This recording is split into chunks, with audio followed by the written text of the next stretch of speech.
1 week after I was released from federal prison, I began attending sentencing hearings to learn. And I ended up at Judge Stephen Wilson's courtroom, the judge who sentenced me. I was in the fifth row watching, kind of surreal to be back there. And as the hearing was getting going, a victim began to speak. About 4 minutes into the victim's statement, the defendant began doing this.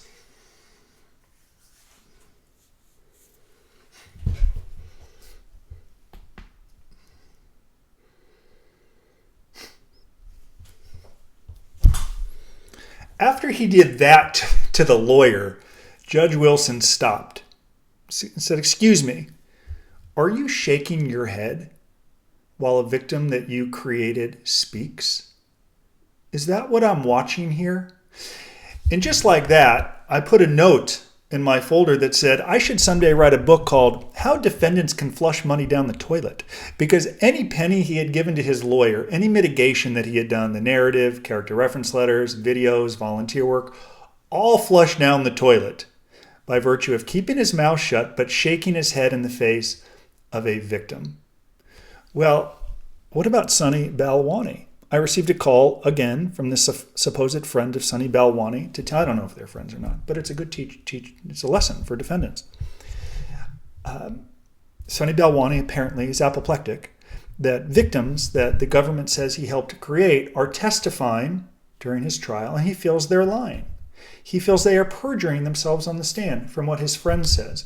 But he's not alone in defendants' feeling as if victims are lying, outright prevaricating, in order to really punish the defendant or the accuser. Of course, that is their job, in their opinion, to try to get their pound of flesh. So what do?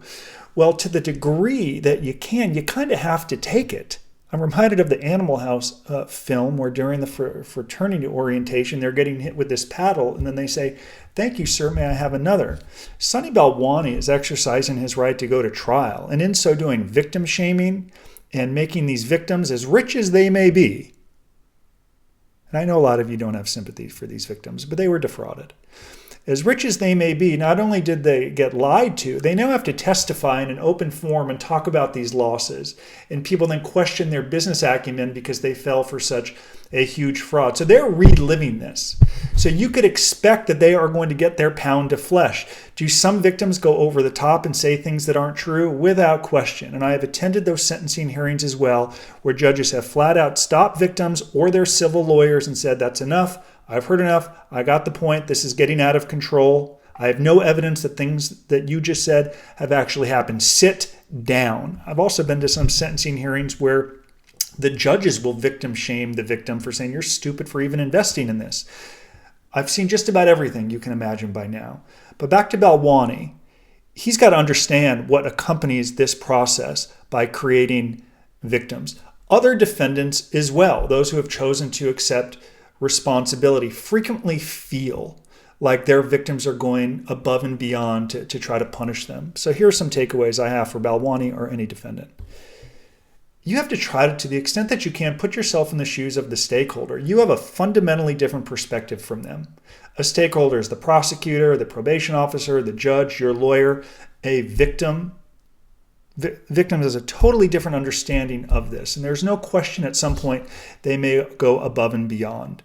So how do you reconcile or manage a victim that you think is lying? What can Balwani's lawyers do if they think these victims are lying or perjuring themselves on the stand? He probably has the chutzpah to think that these victims should go to prison because they're lying on the stand.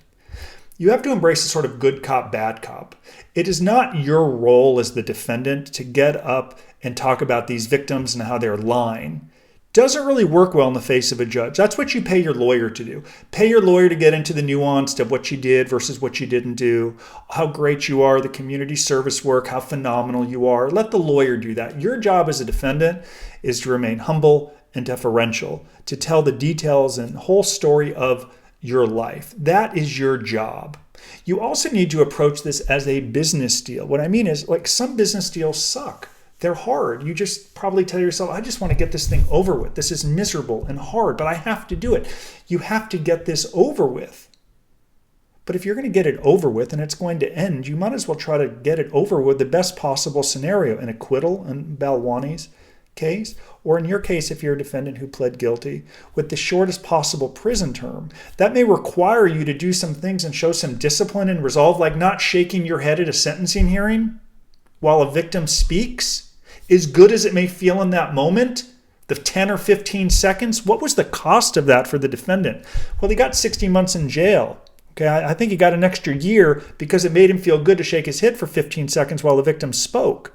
What is success for Balwani? Well, clearly it's an acquittal and victim shaming. What is success for you as a defendant if you pled guilty? The shortest sentence. So that's going to require you at times to show resolve, to keep your mouth shut. I'm sorry that victims may say things that you don't agree with. I know it's difficult. I know it's troubling for you. So you can remain righteous and shake your head and blame them and excuse everything that's happened and get a longer prison term. Or you can say, they're in pain, in part because of me. And while I don't agree with everything they're saying, if I were in their shoes, I too may want vengeance, and I too may want justice. That includes getting a very lengthy prison term. So as I wrap up this video, let me close with the obvious. Don't spend money on a narrative, on character reference letters, on a sentencing memorandum, or everything else that accompanies successful mitigation. If at your sentencing hearing, both in what you say or what you write, by throwing it down the toilet and throwing it all away, which is unfortunately what this defendant did. Take it. Eventually this will be over and it will be easier with a shorter sentence, and that's going to require you to keep your mouth shut from time to time, as difficult as it may be. That's what I convey to so-called Sonny Balwani's friend who loves to disguise victim shaming, and to everyone else going through this. Endure, don't complain, take it, focus on the end game, getting out with the best outcome possible.